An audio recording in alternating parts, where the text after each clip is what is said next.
Welcome to Luca is a billionaire, where the only thing I invest in is your answers.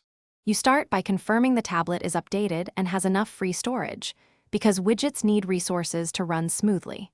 Once done, go to a clear spot on your home screen and long press until the customization menu appears. This is faster than digging through settings. Next, tap Widgets or Widget Gallery to reveal available widget types. You'll see sizes and previews. Choose one that fits your layout. This first step gets you into the widget picker and ready to place a widget now. You drag the widget from the picker to an open spot on the home screen. Position matters for quick access. After you drop it, make sure to resize with the handles if the widget supports different dimensions, because proper sizing avoids overlap. Once placed, tap the widget to open any setup prompts, connect accounts, set update frequency, or select content. If the widget links to an app, verify permissions so data displays correctly. This middle phase tailors the widget to your workflow and appearance. You finish by confirming the widget updates as expected.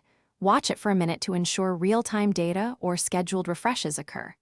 If the widget appears blank or stuck, remove it and add it again. This often clears initialization glitches.